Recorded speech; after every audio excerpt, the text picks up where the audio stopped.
We gotta work on it. Good.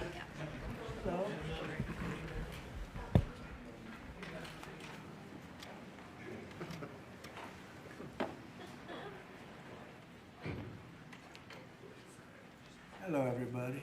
Thank you very much. You all set? Well, we're talking about cafe standards, a very big deal, very important today. My administration has taken historic action to lower costs for American consumers, protect American auto jobs, and make buying a car much more affordable for countless American families and also safer.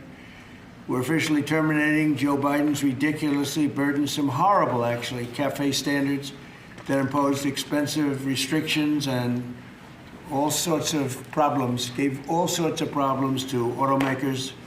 And we're not only talking about here, we're talking about outside of our country, because nobody could do it. Nobody wanted to do it, and it was ridiculous, very expensive. It put tremendous upward pressure on car prices, combined with the insane electric vehicle mandate. Biden's burdensome regulations helped cause the price of cars to soar more than 25%, and in one case, they went up 18% in 1 year. Today, we're taking one more step to kill the Green New scam. It's part of the greatest scam, probably, well, other than Russia, and a few others I could name. The greatest scam in American history, the Green New scam, and it's a quest to end the gasoline-powered car. This is what they wanted to do, even though we have more gasoline than any other country by far. And people want the gasoline car. They want everything. They want electric. They want to have lots of alternatives, but they do want the gasoline car. Right now, it's leading away by a lot. The car business is a very interesting business, but we want to keep it that way. I want to thank Transportation Secretary Sean Duffy, Deputy Transportation Secretary Stephen Bradbury, as well as CEO of Ford, Jim Farley. Jim, where is Jim? Let's see. Hi, Jim. Congratulations. You're doing a great job. CEO of Stellantis, Antonio Filosa. Thank you very much, Antonio. Chairman of the National Automobile Dealers Association, Tom Castrida. Yes, sir. Thank you very much, Tom. Great to have you. And Manager of General Motors Orient Plant, John Urbanek. Yes, sir. Thank you, sir. Great to have you guys here. And you're going to say a few words in a minute about how ridiculous this was, but we've just freed you up. So you're going to have a good day. You're going to have a good number of years. Thanks as well to Senators Shelley Moore Capito, Ted Cruz, Kevin Cramer, Marsha Blackburn, Eric Schmidt, and Bernie Marino, as well as Representatives Sam Graves, Vern Buchanan, Mike Kelly, Roger Williams, Lisa McClain, and Troy Balderson. All great people. These are great people. And I know there's a lot of support long beyond the people that are here. We had tremendous support on this. From day one, I've been taking action to make buying a car more affordable. I signed an executive order to end the unfair, expensive electric vehicle mandate. As you know, we had to have an electric car within a very short period of time, even though there was no way of charging them and lots of other things. It would have cost $5 trillion to build the charging plants. And as you know, in certain parts of the Midwest, they spent, to build 9 chargers, they spent $8 billion. So that wasn't working out too well. That was done before me, by the way. I wouldn't have let it go forward. We're canceling the EPA's absurd tailpipe emission standards, one of the most important things that I've never had a group of people come to me more powerfully and really just devastated that they had to do it. It was killing them than the automobile manufacturers, the tailpipe emission standards. And I can tell you, your people at Ford were coming to me all the time, and they were saying, like, please, it doesn't do anything, and it's killing us. And it's driving the cost through the roof. And we revoked Biden's emissions waiver for California so that California communists could not regulate the automobile industry and ruin the entire nation of automobiles. And they were doing that, too. But we have that now under control also with your governor, who's got much more than he can control. Now, under the new rules being issued today by Secretary Duffy, the Department of Transportation will rescind the Biden fuel economy prices. And I hate to say that because they were really not economy. They were really, anti-economy. They were horrible what they were doing to the costs and actually making the car much worse. But these policies forced automakers to build cars using expensive technologies that drove up costs, drove up prices, and made the car much worse. The action is expected to save the typical consumer at least $1,000 off the price of a new car, and we think substantially more than that. Under the Trump administration, $70 billion are now being invested in the American auto industry. Ford has announced it will invest $5 billion across its Kentucky and Michigan plants. Is that a correct statement? That's right. That's a lot, $5 billion. You could do more. Creating at least 4,000 new jobs. Stellantis announced that it will invest $13 billion to expand its U.S.-based manufacturing by more than 50% and open new manufacturing facilities across the country. And I think a big part of that is also the tariffs. Because of tariffs, they're coming in. Not only the automobile industry, AI, we're leading China in AI, we're leading everybody in AI, we're leading everybody in everything. We have the hottest country right now. I will tell you, a lot of political people behind me, great political people, very successful political people. We have the hottest country anywhere in the world. 1 year ago, we had a dead country, and now we have the hottest country anywhere in the world. And it started from November 5th, but it also started when we did the tariffs, and we've had tremendous support on the tariffs. It's bringing in trillions of dollars of wealth. It's bringing in national security. And I've stopped 8 wars, and of the 8 wars, 5 of them have been because of tariffs and trade. So they're very important. And General Motors plans to invest $4 billion as it brings its manufacturing back to the United States from Mexico. After falling by 5% under Biden, U.S. auto production has surged by 10% so far this year. You know, I won the auto workers vote, but now even the head of the auto workers said Trump is the greatest president we've ever seen. And he happens to be right about that. But we're protecting our auto workers, and we're making it easier for every family to afford high-quality cars. In other words, we're bringing automobiles back and the manufacturing of automobiles back into this country. We lost 52% over the years, 52% of our automobile manufacturing. You see it, closed factories all over the place. Now they're all opening up. They're being, in most cases, they're being knocked down, and new ones are being built in their place. And a big beneficiary is the state of Michigan, but South Carolina, even states that didn't really do too much with the automobiles, they're opening up plants. It's been amazing. So between automobile plants, AI plants, and plants of every other nation, really every other type, including chips, we're going to have a big percentage of the chip market very soon. Not because of the CHIPS Act, which was horrible and ridiculous, where we just gave these companies billions and billions of dollars, and they just kept the money, but because of what we did with tariffs. They have to build here, otherwise they're going to have to pay tariffs. They won't be able to do business in the United States. And we're going to have a big percentage of the chip industry. As of about a year ago, 2 years ago, we had none. And now we're going to have a very big percentage when it all finishes out. So I'd like to ask Secretary Duffy to speak, and then Mr. Farley, and then Filosa, and Urbanik, and Castrita. And also we're going to ask some of our political leaders to speak, because let me tell you, they went out of their way. This was not easy. And people were brainwashed.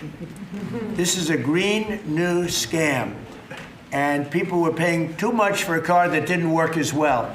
And now they're going to have a great car that's going to be environmentally friendly, but it's going to cost you a lot less, and it's going to work great. All of the nonsense is being taken out of the cars.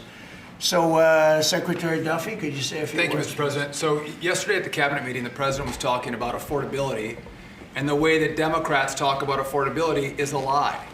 Today is a perfect example of that. So these CAFE standards used what was contrary to the law. The Congress set a rule that says you have to look at combustion engines.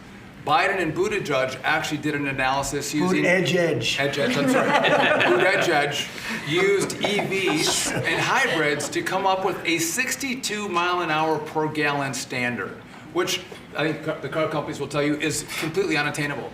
So they spent a lot of money on technology trying to meet the unattainable standard, driving up the cost of a car, number one. And then number two, if they couldn't meet the unattainable standard, they had to trade for carbon. costing billions of dollars, and again, driving up the price of the car. So, Mr. President, what Democrats were doing, we're not making cars more affordable, they're making them less affordable.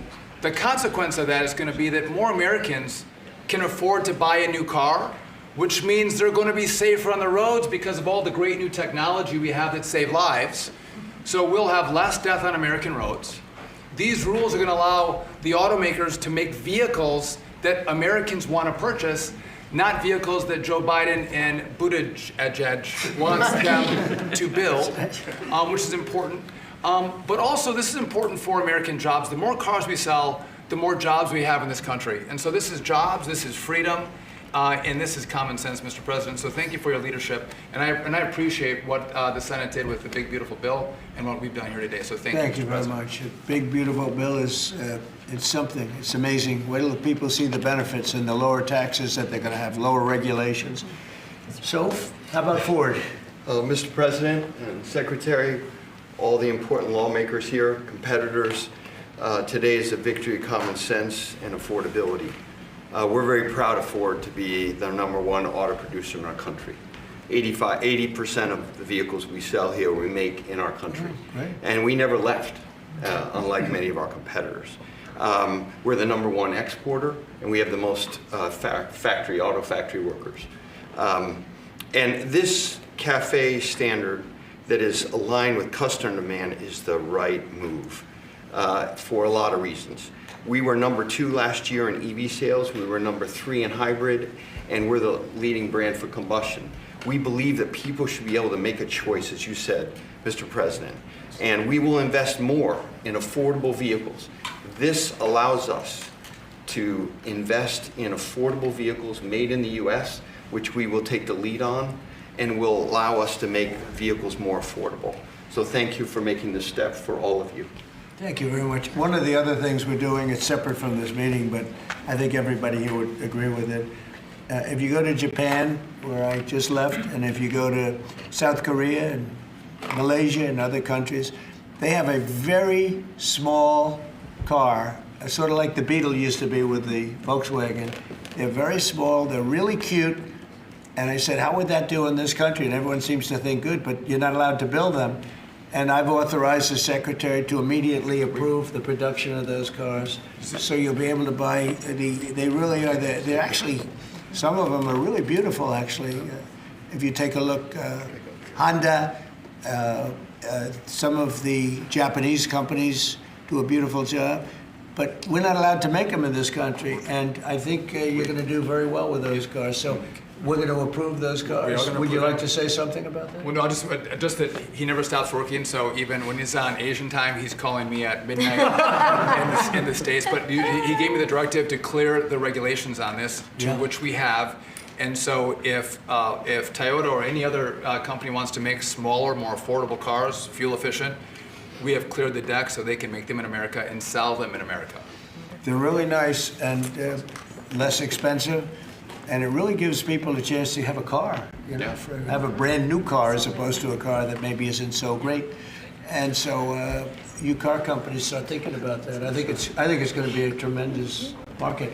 Please, would you like to say something? Thank you, Mr. President. It's a great day for us at Stellantis today, because it's the day where we see CAFE regulation reconciled with real customers' demand. That's why at Stellantis we decided to invest to Jeep, Ram, Dodge, and Chrysler $13 billion in the next 4 years, increasing production by 50%, delivering to the market 5 new vehicles, and creating 5,000 additional jobs. That's because we believe in what you, Secretary Taffy, and all your team is doing in this country. We believe in growth, and we are ready to invest even more. So thank you very much. Thank you very much also for this great news of the K cars, which we are very interested in, and we are very looking forward to work with Secretary Duffy, your team, in the future for the next steps. Thank you very much. Well, get ready for those cars because we've already cleared the way. You can start right away. We will. Thank you very much, Mr. President. Thank you very much. Please. Mr. President, thank you so much for having me. Thank you very much. We support your leadership for this issue that is so important to the auto industry. I'm here representing the hard-working men and women of Orion Assembly in Michigan. Right. The facility, our manufacturing facility there, is currently going through a retool so that we can build additional U.S. manufactured pickup trucks and full-size sport utilities for our customers, and we're so excited about that. And thank you for your support. Secretary Duffy, thank you as well. And this is largely coming in because of the tariff situation.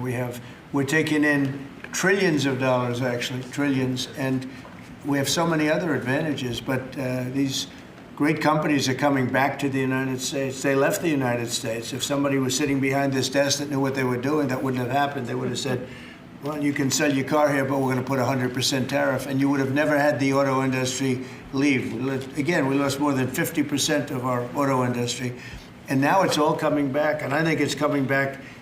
Ultimately, it's going to be bigger. I believe it's going to be bigger than it was before, actually, but it's an honor to have you here, and please, would you like to say Mr. something? President? Thank you very much. Tom Castrator, sir. I'm the chairman of National Automobile Dealers that represent 18,000 dealers in the country, along with 3,000 heavy-duty truck dealers.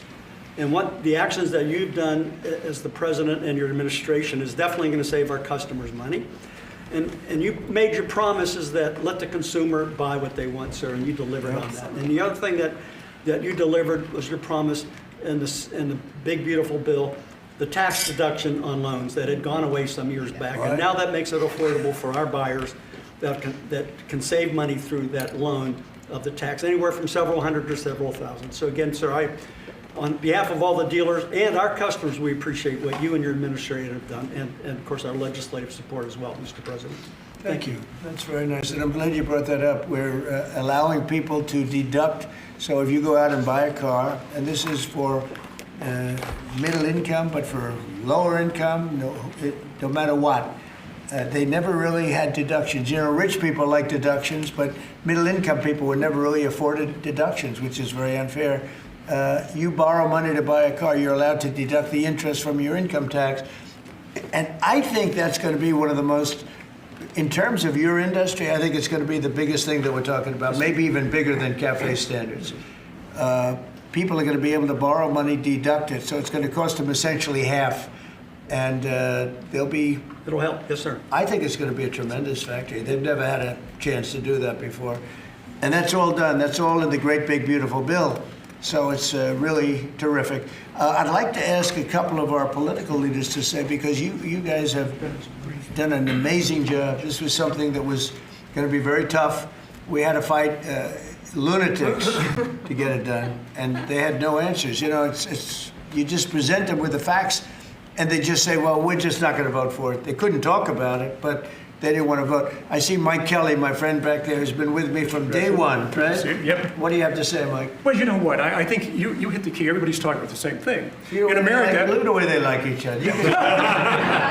Now you can see, there's no hatred between these two guys. yeah, as long as I beat his price, we're friends. But you hit it right on the head. The American people have always been able to choose what they want to buy. Right. They don't want to be taken out of a market by people who, quite frankly, don't even drive their own car, and saying this is the way you've got to go going into the future. And say, well, you may say that, but you're not in the market. You have no idea. And I know the business we're in.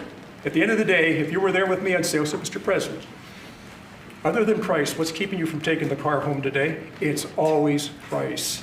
And the fact that we can build a car that's affordable, that people want to buy, that's the key to it. What you've done is unlock the most ridiculous statute that ever came in with CAFE. It wasn't done by the Congress. It wasn't done, it was done by President Obama after the courts failed on it. So thank you for doing what you're doing. You're making America great again in every single way. Thank you. Thank you. It's going to be so big for the auto manufacturers. People aren't even going to believe the impact this has. You know, Mike used to come to my rallies all the time, and we'd have a rally, and it was like 0 degrees. It was freezing, everyone, and he'd sit there without a shirt on. And I didn't need that, you know. I didn't say it was pretty, but he would sit there in the cold, and he didn't mind it at all. I said, that's one tough cookie, right? You lit it up. We didn't need any heat. You were there. We had a good time. We had a lot of great rallies, We right? did. We did. Pennsylvania. Please, Mr. Congressman. Thank you, Mr. President. I represent the dealer body. I'm a dealer, and we got some other dealers in here, but this is huge for the dealer body, the local car dealer. We're going to be able to sell what the customer wants. The manufacturer's going to make what the customer wants. We've got all kinds of options to the big bill. It's going to enable people, as we talked about, to deduct payments and so forth. As we say in the business, they've never been cheaper than they are today, Mr. President. And it's going to be a great opportunity for the dealer body to sell what consumers want. And 99% of the businesses in America are small businesses. Many are car dealers, employ a lot of people. It's going to be a great year for us. We appreciate your leadership, and we appreciate, from a retail standpoint, we appreciate the manufacturers going to step up and build cars that customers want and that we want to sell. So thank you very much. It makes it a great country.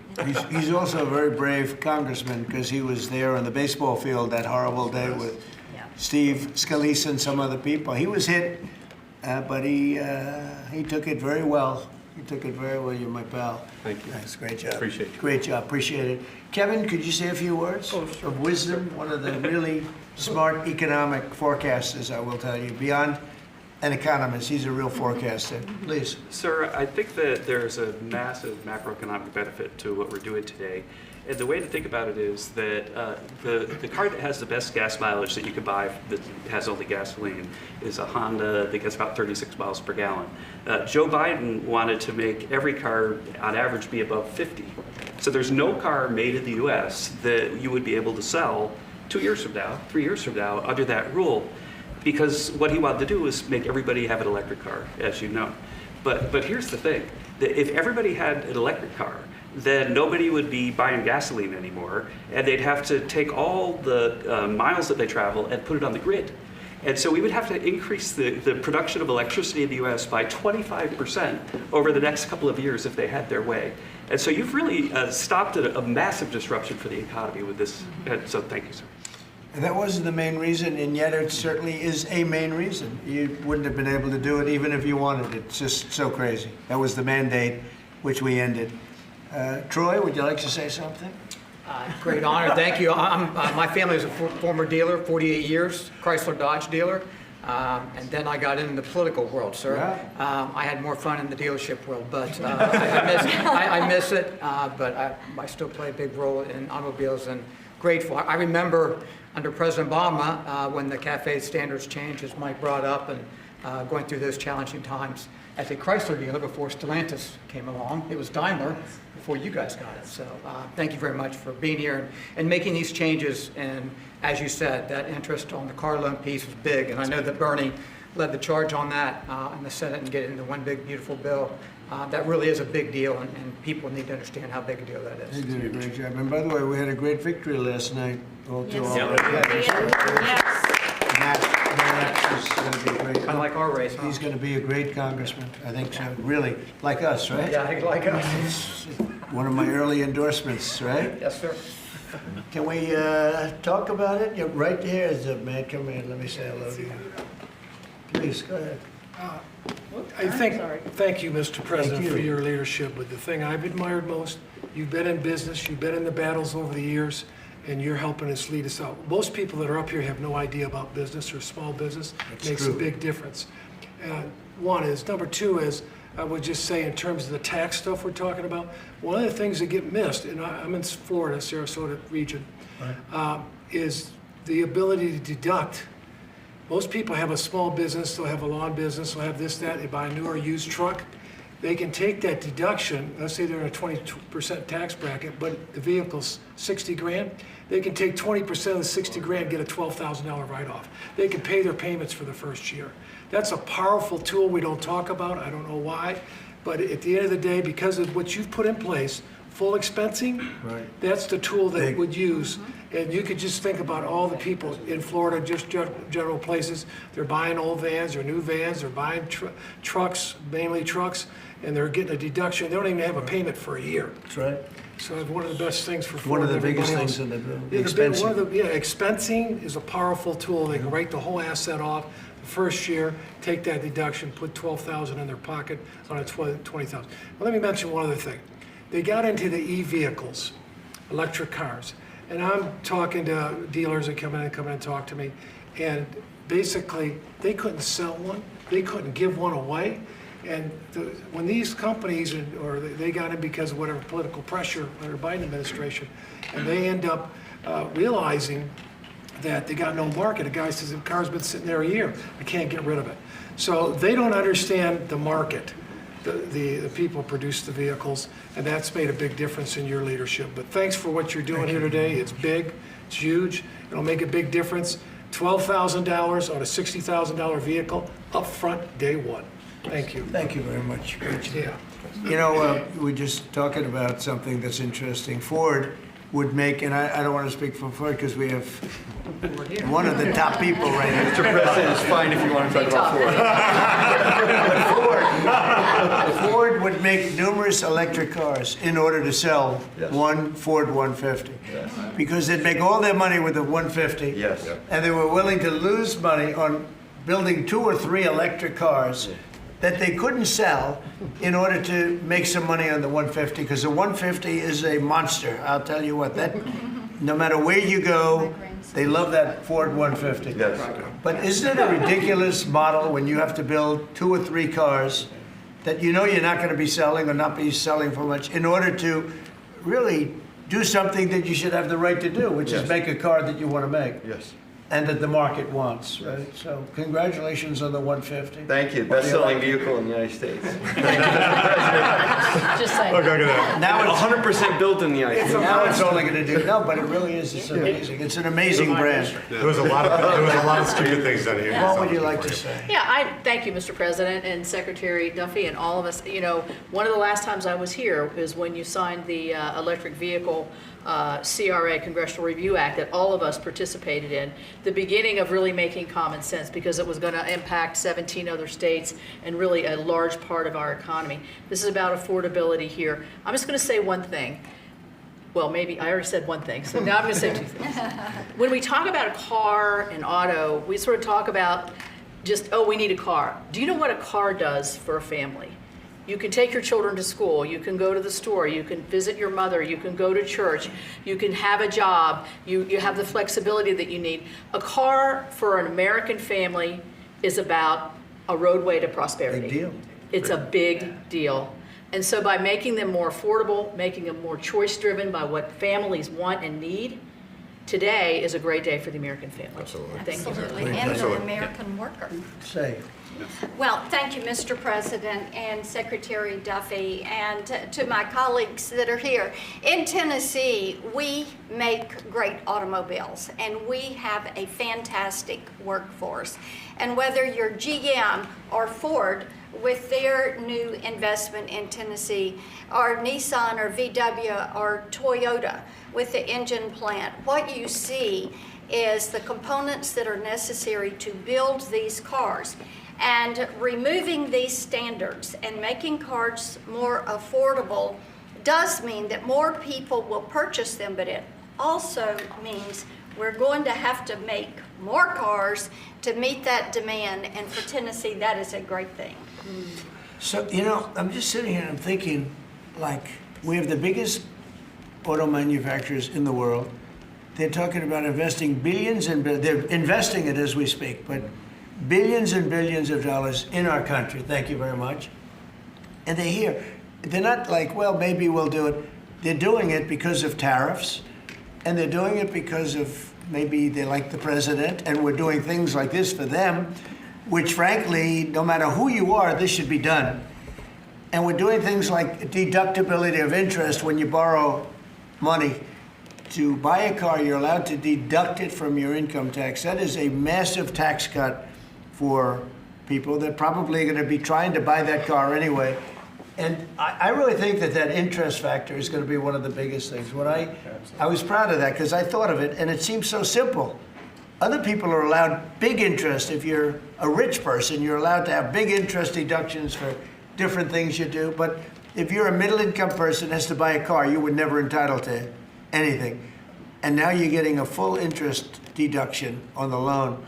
And I think that's going to have one of the biggest impacts. But we're here with companies that are investing tens of billions of dollars in our country as we speak. It's not going to be in 2 years or 3 years. A lot of it's because of the expensing provision in the bill, in the big, beautiful bill. But a miracle is happening in our country. It's a miracle. This is just the auto industry, but we have other industries where it's the same thing. They're building all over our country, and this is a revolution is happening. It's a business revolution. It's a jobs revolution. It's a car revolution. We're bringing back the car industry that was stolen from us because we have people that didn't know what they were doing sitting at this desk. And they put the wrong people in. because they weren't advised properly. And this is really an incredible thing that's happening. Go ahead, Kevin. Well, thank you, Mr. President. And I think in many respects, pretty much everything that could be said has been, except that I think what Kevin talks about in terms of the cascading economic opportunity from this one single event is just the tip of the iceberg. When you think of all the rules and regulations that you have repealed, I think it's more important, frankly, than the tax cuts. However, in the Working Family Tax Cuts Act, remember we made permanent a lot of really good policy from the first Trump era, not the least of which for small businesses is bonus depreciation. The opportunity to depreciate the year that you purchase an F-150 for your small business or a large truck for your farm. I just think we're going to roll into 2026 and we're going to see an escalation of economic opportunity, the likes of which I probably have never seen. I think nobody's ever seen it, nobody in the world, because there's never been 18 or whatever it ends up being. In 10 months, we have $18 trillion being invested. We never had $1 trillion being invested. And Biden had much less than that. Think of it. He had less than $1 trillion over 4 years. We have $18 trillion in 10 months, and it's actually as of 9 months. So there's never been anything. Eric? Yeah, what Mr. do you have to President, say? thank you. And on behalf of the people of the great state of Missouri, who we actually make things from F-15s to F-47s now, thanks to you. We'll be building the F-47 and then F-150s. And those are real jobs, and we make things in Missouri. This is going to go a long way, I think, for making things more affordable for normal people. Nothing could be more American than driving a car on a highway, and this is going to make that more accessible for more people. So thanks for your leadership. Your state's doing a great job. Yeah, well, they love you too. It's a great place. Thank you. Please. Thank you, Mr. President. I'm going to talk to you just a minute from a rural perspective, Okay. because these CAFE standards were absolutely unworkable in rural Missouri. We need vehicles that are practical and affordable and Right. can haul for our small businesses, for agriculture, and it just simply didn't work. Those CAFE standards didn't work. So I applaud you and Secretary Duffy for your hard work and what you're doing on behalf of rural America. Well, it was keeping a lot of manufacturers out of our country, too. They said, we're not going to, are you crazy? They thought, outside manufacturers thought we were absolutely insane with all of the different things that were just made up nonsense. It was like made up, it was really made up by people that hate our country. I really believe. Does anybody else have anything to say? I'd say about two quick things, Mr. Oh, President. no, Bernie, I didn't see. Two quick things I think are really important. So the person who sat behind this desk before you gave $7,500 in subsidies to multimillionaires who are leasing electric Rolls Royces, electric Porsches, electric Lamborghinis. We're getting $7,500 from the taxpayer. And these Democrats sit on this floor and say that Republicans are for millionaires and billionaires. We are the opposite of giving $7,500 to multi-billionaires to lease foreign electric vehicles. Number two, because of your policies, at the beginning of the year, 51% of the cars sold in America were made in America, 51%, before you got sworn in. Last month, that number was 57%. We moved it 6 points, which nobody thought would be possible in 4 years. We did it in 10 months.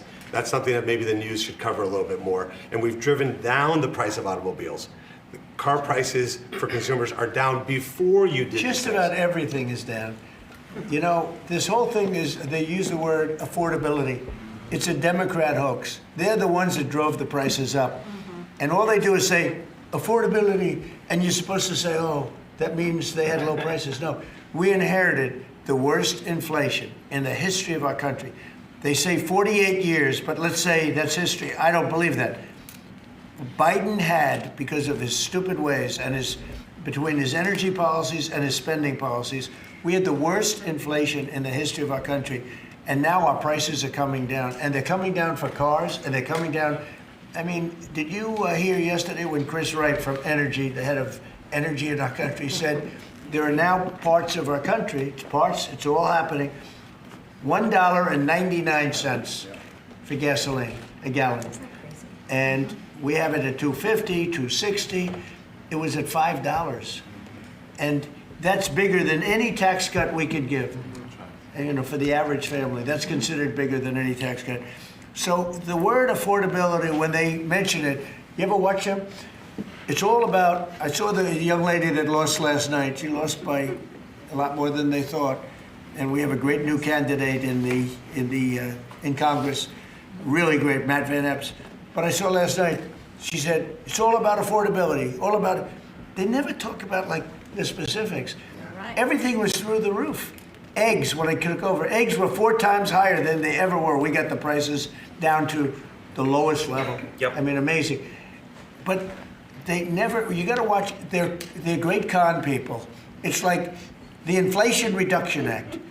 And after they got it approved, because everybody said inflation reduction, they admitted it had nothing to do with reducing inflation. It's a con job. I think affordability is the greatest con job. They look at you and they say, affordability. They don't say anything else. Everyone says, oh, their prices were so low. No, they had the worst inflation. We had the highest prices we ever had, and now they're all coming down, including beef is coming down. Beef was up there a little bit. Our ranchers did well, but we got to make them do a little bit less well, perhaps. But the beef is now coming down. Coffee is now coming down. It's all coming down. And it's a beautiful thing to see. But remember this, when they use the word affordability, they just say, they never say anything else. This election's about affordability, and then they go into the next subject. It's a con job. They caused the highest prices in the history of our country, the worst inflation in the history of our country, and we're getting those prices down, and they're coming down rapidly, and you'll see those results very soon. Anybody else want to say a few words?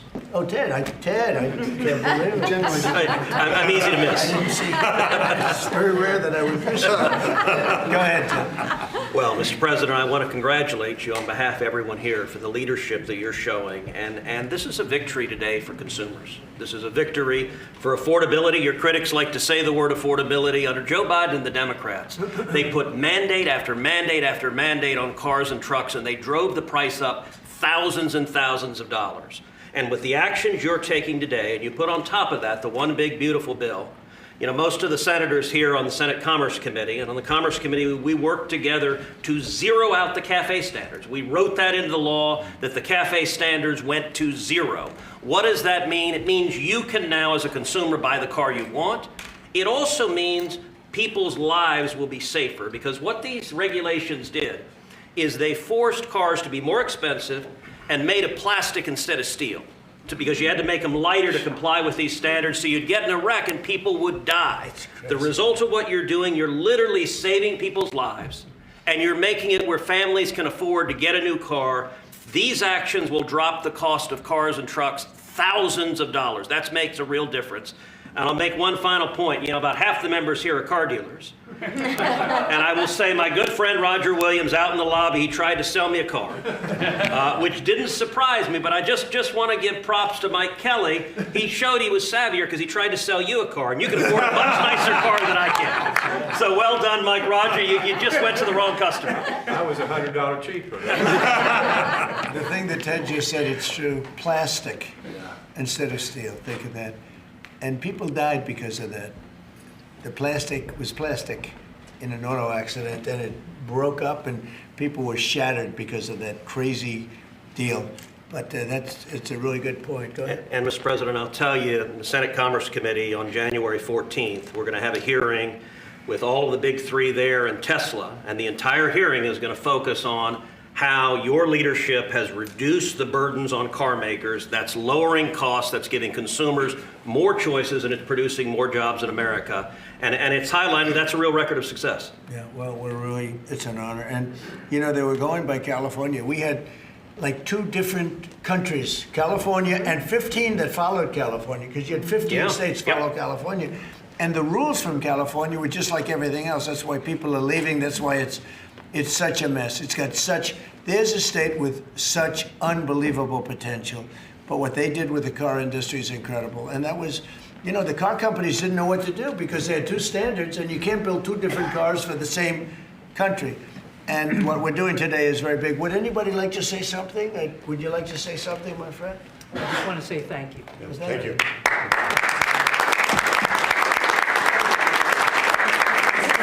Brian, Mr. President, thank Brian. you. Once And again, we love you, Brian. oh, I love you too, Mr. Okay. President. I've always said, He's a good man. well, Go I ahead. appreciate that. I've always said you've tackled the three M's: mortgage, munchkins, and marriage. You've solidified all of those. I'll add motor vehicles to that now.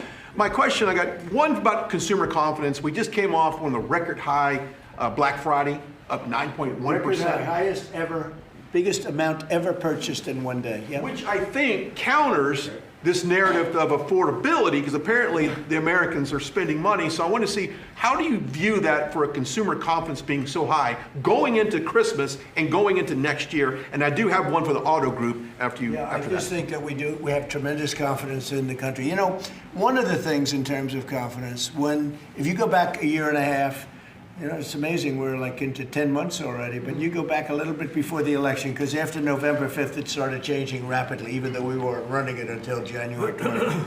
But when you look back and you look at the enlistment of soldiers, people that wanted to join the military, the Army, Navy, Air Force, Marines, Coast Guard, it's like booming, it's all Space Force. But we had the worst recruitment in the history of our country. A year later, we have the greatest recruitment in the history. You can't even get in. Getting in is like getting into a top college that you couldn't get in. People want to be in the service now, and that includes the police and firemen, other things. You couldn't hire police, you couldn't hire anybody in the Army or the Navy. You couldn't get people in, and we now have gone from that to record recruitment. We're getting high quality people, amazing people, wanting to be in the military. They have spirit now, you know, call it what you want, but that's part of it. But they have great spirit now. It's a great thing. Go ahead, ask your second question. Okay, my second question, I've got a lot of close family friends that are in the automotive business, own dealerships all across Southern California. They sent me a question to ask you. There's a thing called a mileage blocker that is installed on vehicles. It's a type of a computer chip which alters the actual mileage driven on the vehicle, so that when you have a leased vehicle that's turned in, they're losing thousands of dollars. They've got to go chase down these manufacturers. What can we do to track down these manufacturers of this illegal computer chip that's really hurting the automotive industry? Have you heard about this? Yes, sir. They're getting built in China, and most of them are coming out of Great Britain, sir. They're being distributed through China, through distributors selling them online through Great Britain. Yes, sir. Wow, that's not so good. What do you think? Look at that. That's it. Do you, Bernie, do you know anything about that? It works on older vehicles, and obviously, well, we got to do a better job. of Yeah, making I sure think controlling it's at the border. something, I've never heard of it. Very good. We never heard of it. That's pretty good. Mr. President, you released video of that first boat strike on September 2nd, but not the second video. Will you release video of that strike so that the American people can see for themselves what I happened? don't know what they have, but whatever they have, we'd certainly release, no problem. You know, we stopped, every boat we knock out, we save 25,000 American lives. That's right. And Thank you. if you look at our, if Thank you look you. at our numbers, the drugs coming in through sea are down 91%.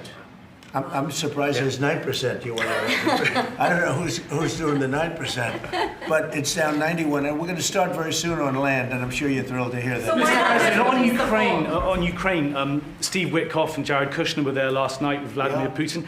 Can you give us an update about those talks? It sounds from what the Kremlin is saying that they're not going to compromise. Can you tell us what you've... I don't know what the Kremlin's doing. I can tell you that they had a reasonably good meeting with President Putin. We're going to find out. It's a war that should have never been started. It's a war, if I were president, we had a rigged election. If I were president, that war would have never happened. It's a terrible thing. But I thought they had a very good meeting yesterday with President Putin. We'll see what happens. It's, you know, when I was in this office and I talked about no cards, I said, you have no cards. That was the time to settle. I thought that would have been a much better time to settle. But they, in their wisdom, decided not to do that. They have a lot of things against them right now. But you have President Putin had a very good meeting yesterday with Jared Kushner and with Steve Witkoff. What comes out of that meeting, I can't tell you, because it does take two to tango. You know, Ukraine, I think we have something pretty well worked out with them. They're very satisfied, considering. But the sad part is if our president, no war would have ever happened. They would have had 100% of their territory. Nothing would have happened. It's a very sad situation. So think of this. Last month, 27,000 soldiers. 27. That's like you take a stadium, a football stadium, not an arena, and you cut it in half. 27,000 people died, mostly young soldiers, died last month, in 1 month. And that's the only reason I'm involved. You know, we're not spending any money in the war. We're selling to NATO. We're not being ripped off like we were under Biden. Biden was handing everybody everything we had, giving them all the missiles, everything they wanted, free, no charge. Or he had no idea what he was doing. They're paying top dollar, full price for everything. Goes to NATO, and then NATO distributes it. NATO pays us. So it's not money. We would all, I think I can speak for everyone behind here. The politicians I know and the auto manufacturers are good people. They don't want to see 27,000 people die for no reason whatsoever. And that's the only reason I'm trying to help. Yeah, please. Mr. President, switching to Venezuela for a second. Have you checked back with President Maduro? I mean, is your pressure campaign working? And do you think, how's he responding to your demand that he leave the country? It's not pressure campaign. It's much beyond that, I think. But I spoke to him briefly, just told him a couple of things. We'll see what happens with that. Venezuela sends us drugs, but Venezuela sends us people that they shouldn't be sending. They emptied their prisons into our country. They sent us killers, murderers. They sent us drug dealers at the highest level. They sent us gang members. They sent us people from their mental institutions. They emptied their mental institutions into our country. And so did other countries, because we had stupid people running this country, really stupid people. And I think probably you had some stupid ones, and you had some smart ones, but they were bad people too. Because not all of them were stupid. You can't cheat on elections like they did and be stupid, okay? Did you talk to him a second time or just that one time? What's that? To Maduro. Did you speak to him again?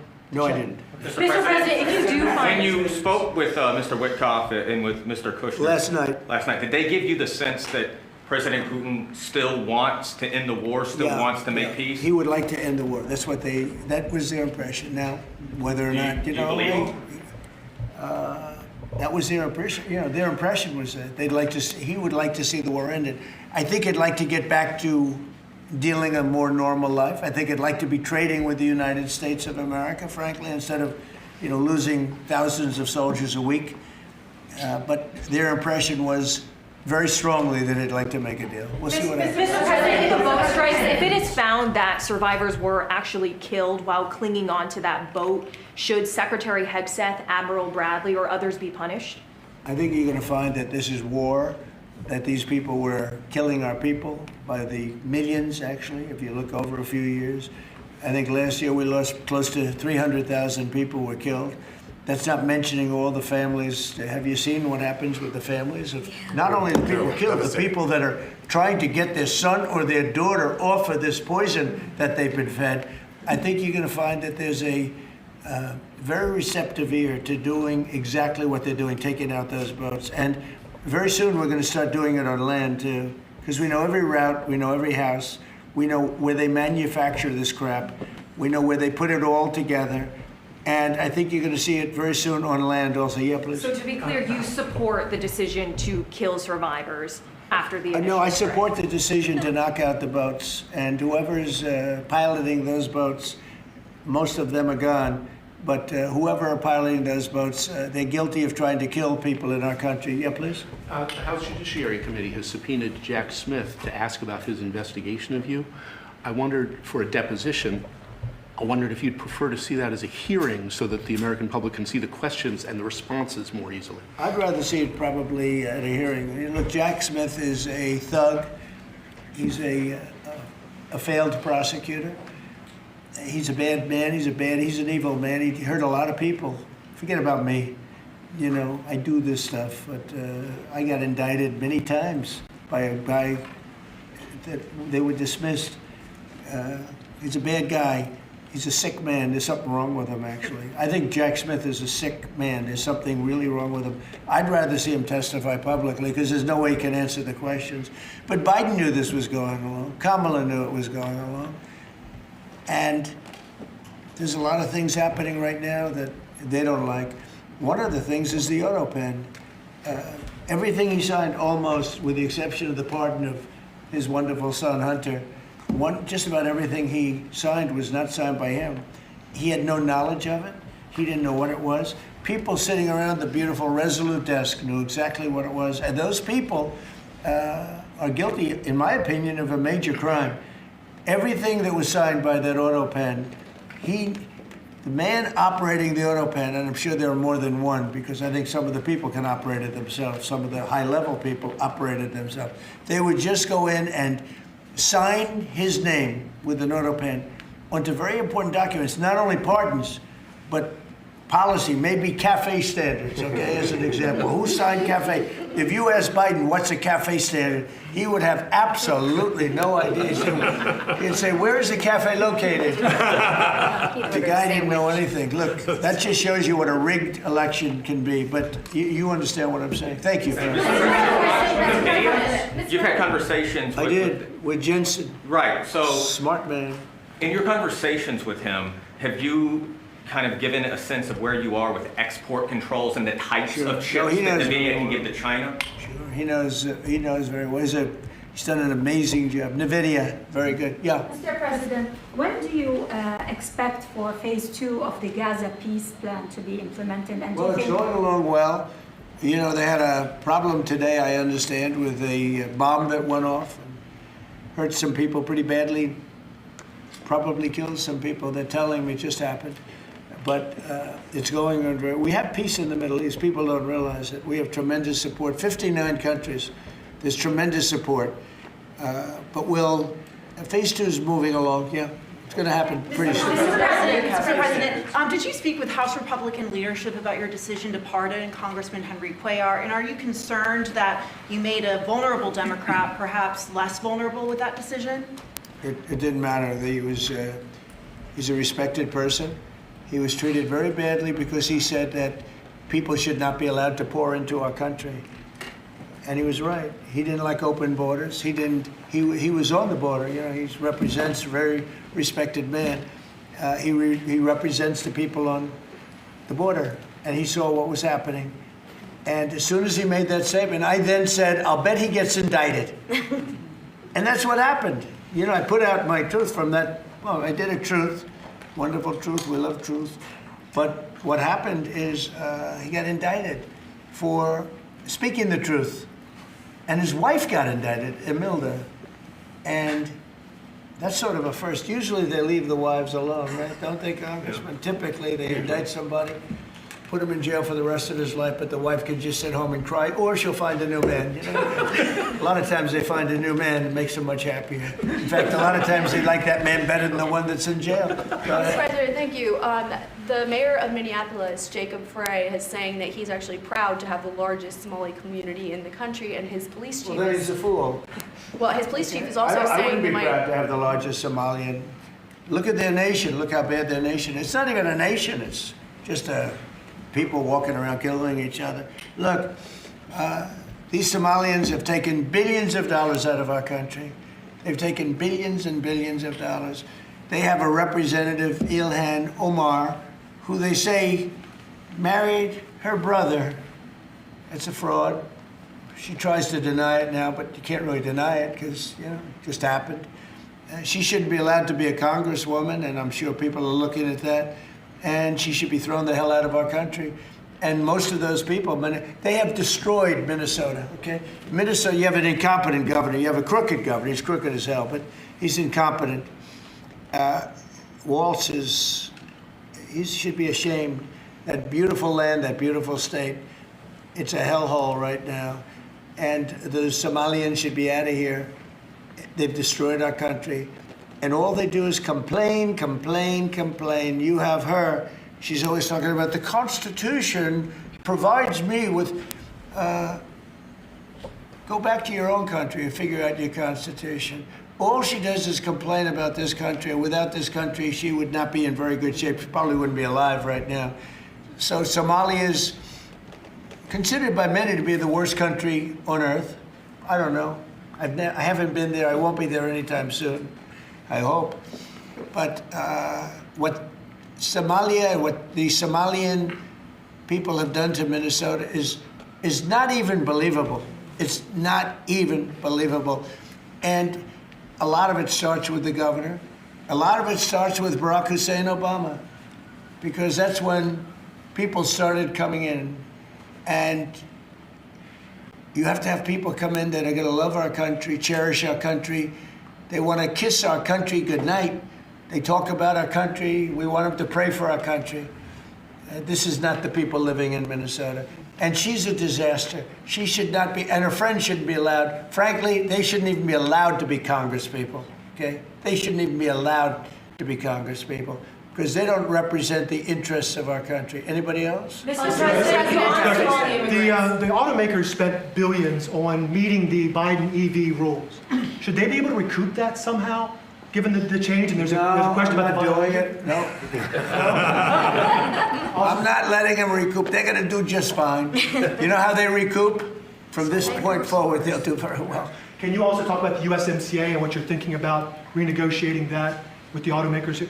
Well, that's just an ongoing thing.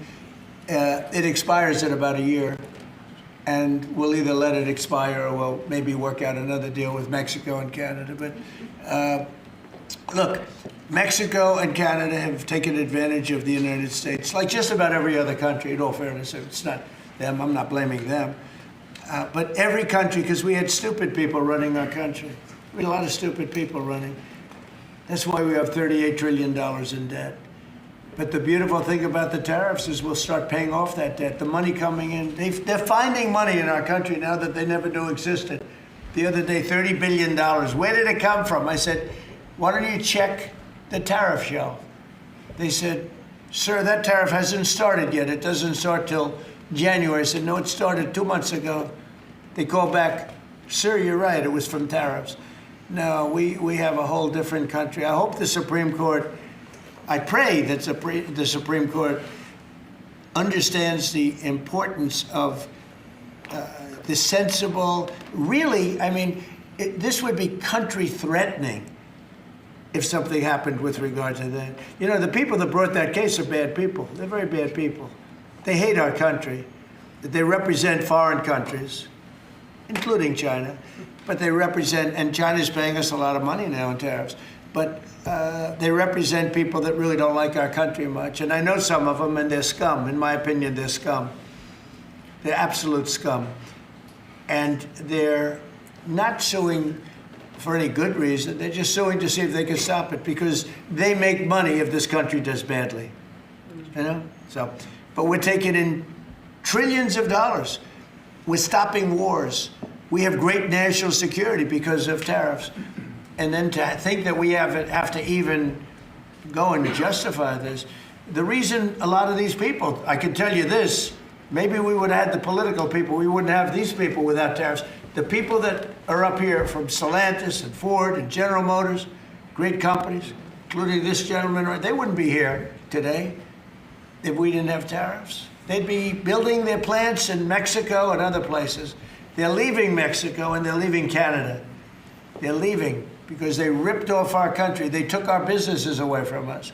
And now, because of tariffs, they're all coming back. So it's a great thing. Thank you very much, everybody. Mr. President, you call Somalians garbage. But about saying thank you guys. Keep moving. Thank you, everyone. Thank you. Thank you guys.